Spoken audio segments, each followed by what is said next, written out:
Bueno, muy buenas noches. Mi nombre es Abraham Rinaldi Villalobos. Soy estudiante de la Universidad del SINUR, sede Cartagena, tercer semestre del programa de Derecho.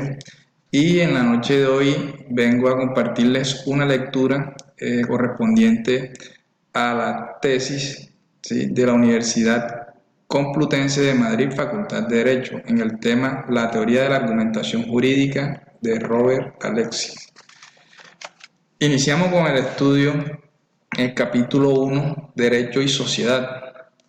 La sociedad, fin de siglo y el papel del derecho. El estigma del derecho por su vinculación al poder, la sociedad juridificada, el concepto de derecho en Alexis.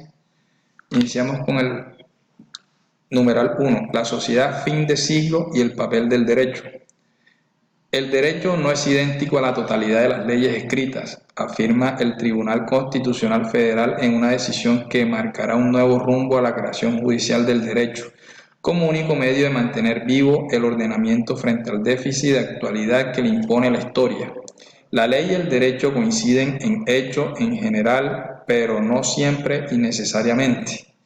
Como sabemos, esta necesidad del derecho de traducirse a presente para poder ser útil no le sale gratis a la sociedad a la que sirve, a la pretendida eficacia social. La que se apoya es un concepto temporal, sujeto a revisión permanente, y si no se revisa envejece y se envilece.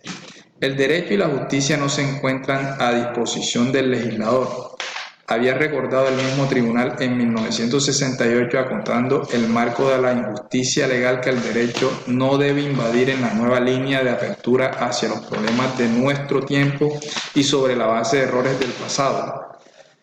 En este papel hay, pues, un fondo de controversia y el derecho, al que se le exige, por un lado, un claro dinamismo a la hora de revitalizar las zonas esclerosadas del ordenamiento mediante la creación del tejido jurídico necesario. Se le recuerda, no obstante, la cautela con que ha de abordar ese cometido. Se le pide, en definitiva, un plus de justificación tanto en el proceso como en el resultado. Así, para transitar desde el principio estático al dinámico y contribuir a la organización de la convivencia social. El derecho ha de dotarse de recursos propios que aporten coherencia a la toma de decisiones, argumentación jurídica, y ofrezcan consistencia a los resultados, fundamentación. En la propia línea jurisprudencial del Tribunal Constitucional Federal se recoge esta necesidad en su resolución de 14 de febrero de 1973 sobre desarrollo del derecho, cuando dice categóricamente que las decisiones de los jueces deben basarse en argumentaciones racionales. Si consideramos que toda evolución social es positiva, solo cuando se acompaña de la consiguiente mejora de los derechos de los individuos, y que por contra, estaríamos hablando de desarrollos parciales de la ciencia, la técnica o la cultura, sin connotaciones manifiestamente beneficiosas cuando no se hacen acompañar de un cambio tangible en la potenciación de esos derechos. Tendríamos que convenir en que esto que se ha dado en llamar sociedad fin de siglo es, pese a muchas matizaciones, una sociedad evolucionada. Buena parte de las reflexiones que aquí se van a desgranar sobre obra y autor parte de ese considerado, que existe esta evolución, que existe por tanto una revalorización del papel de los derechos y más concretamente de los derechos fundamentales, que ellos se corresponden con sociedades que inequívocamente denominamos occidentales y avanzadas hasta ser equivalentes a los términos, y que, en fin, se sustenten invariablemente en sistemas de gobierno democrático. Mi tesis es que hay una relación interna entre la teoría de los derechos y la teoría del razonamiento jurídico. No puede haber una teoría de los derechos sin tener una teoría del razonamiento jurídico, y una teoría del razonamiento jurídico adecuada presupone una teoría de los derechos, adelanta Robert Alexis en esta afirmación como prometedora para el posterior desarrollo de su trabajo. Se trata de un concepto del derecho que se va haciendo a base del reconocimiento de los derechos como único soporte válido para la obtención de un ordenamiento jurídico de la sociedad a través del razonamiento jurídico participativo y social. Atrás, muy atrás, quedan otros modelos de derecho válidos, sobre todo en su aspecto formal, pues las cuestiones subsiguientes siempre serán la de preguntarse por las condiciones reales en que ese razonamiento participativo se da, es decir, si la autonomía individual en la conformación del derecho vigente a través del discurso relacional primero y del jurídico después es más que un mero constructo teórico que nos haga abandonar el viejo paradigma de E.A. Ross, que vio al derecho como the most specialized and highly finished means of social control. Este concepto de derecho, en fin, no surge como paradigma intelectual precisamente, sino desde la experiencia reciente de los efectos que en la sociedad han provocado apuestas más radicales como la vivida en Alemania con el positivismo nacionalista. No es casualidad que sea en este país donde más auge tengan las teorías procedimentalistas de la justicia, las cuales contemplan el derecho correcto como un producto del proceso de concreción del mismo. La pregunta sobre el derecho correcto nos lleva a plantearnos si tendrá un fundamento material u objetivo, si podrá ser considerado como un producto acabado o podrá ser también entendido como proceso.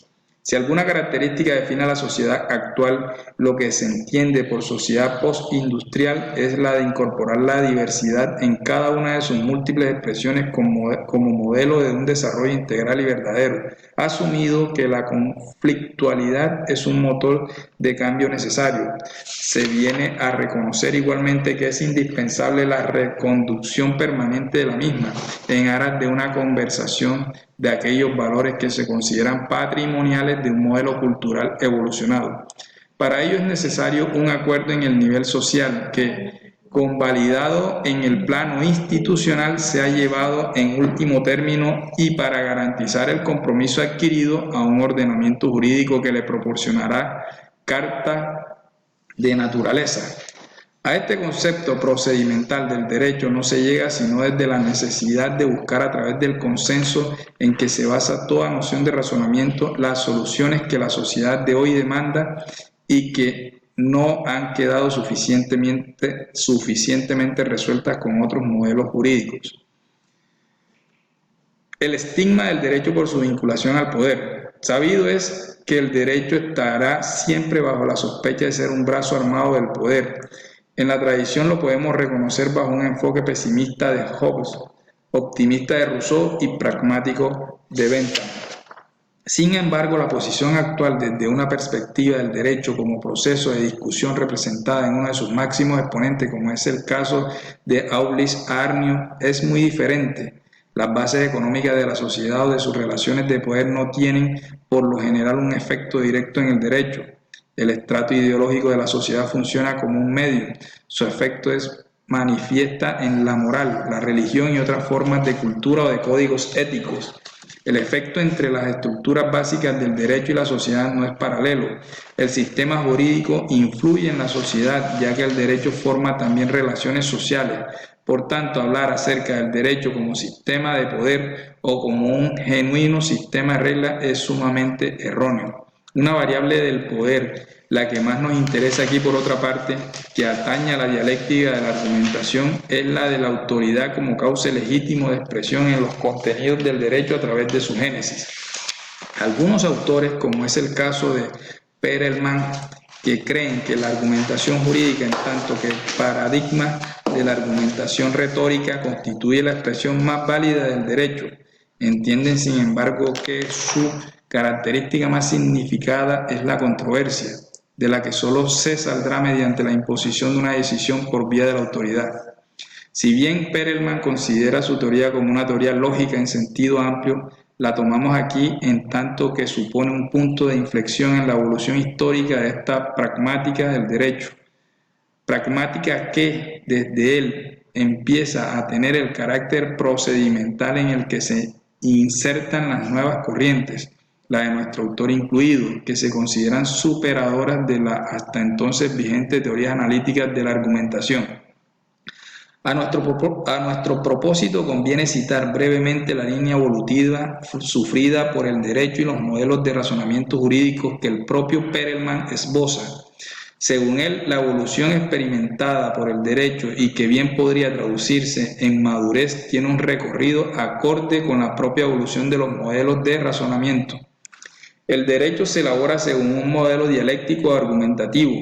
En sus orígenes romanos pasa por un modelo de jurisprudencia universal fundada en principios racionales, esta vez ya de carácter deductivo, y llega a la Revolución Francesa a través del concepto de producto de la voluntad general en Rousseau, con el Código Napoleónico. La expresión del derecho proveniente de la soberanía nacional se sustenta en sistemas jurídicos sólidos, en detrimento de las intervenciones de los jueces cuyas decisiones por primera vez habrán de ser motivadas.